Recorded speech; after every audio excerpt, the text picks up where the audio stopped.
வணக்கம் ட்ரேடர்ஸ். இன்னைக்கு நம்ம பார்க்க போகிறது நாளைக்கு பேங்க் நிஃப்டி, அதாவது 8ஆம் தேதி புதன்கிழமைக்கான பேங்க் நிஃப்டி எப்படி மூவ் ஆக போகுதுங்கிறது தான். ஸோ இன்றைக்கி நம்ம 7th ஜனவரிக்கு நம்ம ப்ரெடிக்ட் பண்ணியிருந்தோம். மார்க்கெட் வந்து சைட்வேஸ் தான் மூவ் ஆக நிறையா சான்சஸ் இருக்குது. ஒரு 70% அதுக்கு ஒரு சான்சஸ் கொடுத்துருந்தேன். அண்ட் ஒரு 25% கீழே போகிறதுக்கான சான்சஸ் இருக்குது. ஏன் கீழே போகிறதுக்கான சான்சஸ் இருக்குன்னா, இது வந்து நம்மளோட ஒரு மேஜர் சப்போர்ட்டில் இருந்துச்சு. ஸோ இங்கேருந்து இந்த சப்போர்ட்டை பிரேக் பண்ணுச்சுன்னா நிறையா கீழே போகிறதுக்கான சான்சஸ் இருக்குன்னு. பட் ஆனால் அப்படி இல்லை, மார்க்கெட் எக்ஸ்பெக்ட் பண்ண மாதிரி சைட்வேஸ் தான் மூவ் ஆயிருந்திருக்கு. ஸோ நேற்று வந்து இந்த சப்போர்ட் அண்ட் ரெசிஸ்டன்ஸ்க்கு நடுவில் தான் மூவ் ஆயிருந்திருக்கு. நீங்கள் நல்லா பார்த்தீங்கன்னா மார்க்கெட் நேற்று இந்த க்ரீன் கேண்டலில் ஸ்டார்ட் ஆகி மேலே போய் இந்த இடத்துல இந்த ரெட் கேண்டில் இடத்துல சப்போர்ட் இங்கே ஒரு ரெசிஸ்டன்ஸ் எடுத்துட்டு திருப்பி கீழே வந்து அப்படியே சைட்வேஸ் மூவ் ஆயிருந்திருக்கு. ஸோ நேற்று நம்ம சொல்லியிருந்தோம் இது ஒரு 70% சான்ஸ் இருக்குது இந்த பக்கம் போகும் அப்படின்னு சொல்லி. அதே மாதிரி கீழே வரதுக்கு ஒரு 25% சான்ஸ் இருக்குன்னு சொல்லியிருந்தோம். அண்ட் மேலே போகிறதுக்கு 5% சான்ஸ் இது ரொம்ப கம்மி. ஏன்னா மார்க்கெட்டில் வந்து எதுவுமே 100%ஆக நம்ம சொல்ல முடியாது. லைக் இதுதான் நடக்கும் அப்படிங்கிறத சொல்ல முடியாது. கொஞ்சம் இந்த எப்படி இந்த மார்க்கெட் பிஹேவ் பண்ணுது, நியூஸ் எப்படி இருக்குது, மற்ற இண்டெக்ஸ் எல்லாம் எப்படி ஃபாலோ ஆகுதுங்கிறத பார்த்து நம்ம ஒரு ஆவரேஜாக ஒரு ப்ரெடிக்ட் பண்ண முடியும். அதுதான் வந்து மார்க்கெட் சைட்வேஸ் மூவ் ஆகுதுன்னு நான் சொல்லியிருந்திருக்கேன். ஸோ இப்போ நம்ம வந்து நாளைக்கு புதன்கிழமை 8ஆம் தேதி ஜனவரிக்கான ப்ரிடிக்ஷன் என்னங்கிறத நம்ம பார்ப்போம். ஸோ இதில் நான் டெலிட் பண்ணிடுறேன்.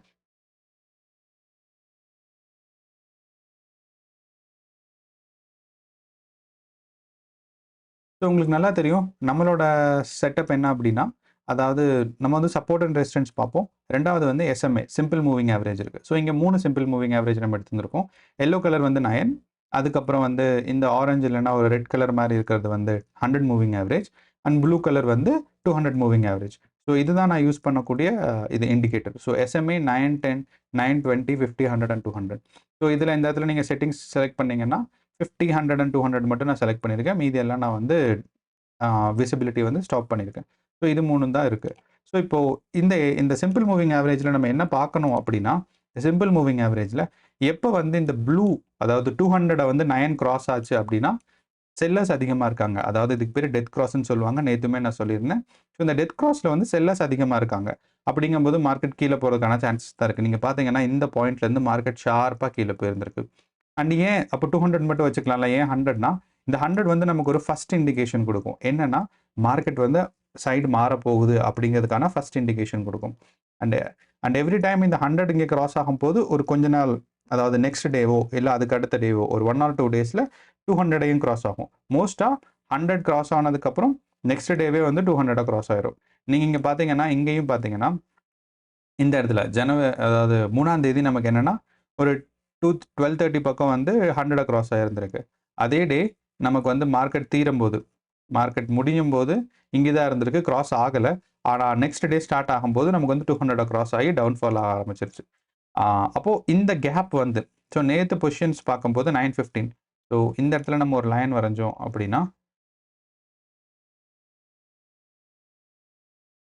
ஸோ இந்த இடத்துல ஒரு லைன் வரைஞ்சோம் அப்படின்னா நேற்று மார்க்கெட் ஆரம்பிக்கும் போது பார்த்தீங்கன்னா இதோட கேப் ரொம்ப டிஃப்ரென்ஸ் இருந்திருக்கு. ஸோ அதாவது இவ்வளோ டிஃப்ரென்ஸ் இருந்திருக்கு. ஒரு 600 ஒரு 800 பாயிண்ட்ஸ் டிஃப்ரென்ஸ் இருந்திருக்கு. ஸோ மார்க்கெட் போக போக மார்க்கெட் கொஞ்சம் கொஞ்சமாக நாளைக்கு நேற்று முடியும் போது நமக்கோட டிஃப்ரென்ஸ் எவ்வளோ ஆச்சு அப்படின்னா ரொம்ப கம்மியாயிடுச்சு. பார்த்தீங்கன்னா ஒரு 120 பாயிண்ட் 140 பாயிண்ட்ஸ் தான் இருக்குது. ஸோ அதனால் இந்த 9க்கும் 200க்கான ஆவரேஜ் வந்து டிஸ்டன்ஸ் வந்து கம்மியாக கம்மியாக நமக்கு என்ன சொல்லும் அப்படின்னா மார்க்கெட் வந்து சைட் மாற போகிறதுன்னு அர்த்தம். அதாவது பையர்ஸ் வந்து வரப்போகிறாங்கன்னு அர்த்தம். ஸோ அப்போது இந்த சேஞ்ச் நடக்கும்போது மார்க்கெட் சைடு வேஸ் மூவ் ஆகும். கிராஸ் ஆனதுக்கப்புறம் மார்க்கெட் மேலே போகும். ஸோ நாளையோட கணிப்பு என்ன அப்படி இருக்குது அப்படின்னா, இந்த இடத்துல இருந்து மார்க்கெட் வந்து சம்டைம்ஸ் கேப் அப் ஓப்பன் ஆகலாம்.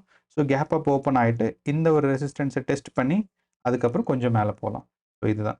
ஸோ உங்களோட ஃபஸ்ட்டு பாயிண்ட் ஆஃப் இங்கே எங்கே இருக்கணும்னா ஒரு 5500.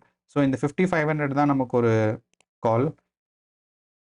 ஸோ 5500. ஸோ 50,500. ஸோ இந்த 50,500னா இந்த இடத்துல வரும். ஸோ இது வந்து ஒரு மிடில் ரேஞ்ச் ஆஃப் தி இந்த மேலே இருக்க ரெசிஸ்டன்ஸ். ஸோ இதை நம்ம கிராஸ் பண்ணும்போது எப்போ உங்களுக்கு ஃபஸ்ட்டு க்ரீன் கேண்டில் இல்லைனா செகண்ட் க்ரீன் கேண்டில் ஃபுல்லாக இந்த ரேஞ்சுக்கு மேலே வருதோ அப்போ நீங்கள் வந்து லாங் கால் எடுக்க ட்ரை பண்ணலாம். ஸோ மார்க்கெட் இங்கேருந்து நேற்று நாளைக்கு ஸ்டார்ட் ஆகி அப்படியே கண்டினியூ ஆகிறதுக்கு சான்சஸ் நிறையா இருக்குது. ஸோ இங்கேருந்து மறுபடியும் மேலே போகிறதுக்கான சான்சஸ் அதிகமாக இருக்குது. இல்லைனா இந்த இடத்துலேருந்து சைட்வேஸ் மூவ் ஆகிறதுக்கான சான்சஸ் அதிகமாக இருக்குது. ஸோ இதோட பாசிபிலிட்டிஸ் நான் எவ்வளோன்னு கொடுப்பேன் அப்படின்னா ஒரு 96% கொடுப்பேன். ஏன்னா நம்ம இந்த ஒரு 2-3 டேஸ் பார்க்கும்போது மார்க்கெட் எப்படி பிஹேவ் பண்ணுங்கிறத நம்ம கரெக்டாக தான் ப்ரெடிக்ட் பண்ணியிருந்திருக்கோம். ஸோ ஆனால் இதுக்கான சான்சஸ் ரொம்ப அதிகமாக இருக்குது.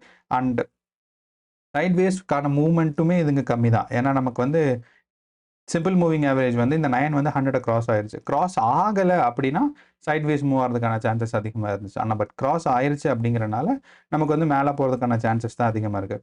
ஸோ ஒரு மார்னிங் ஒரு 9 to 11 வரைக்கும் என்னன்னா இந்த ரெசிஸ்டன்ஸை டெஸ்ட் பண்ணும்.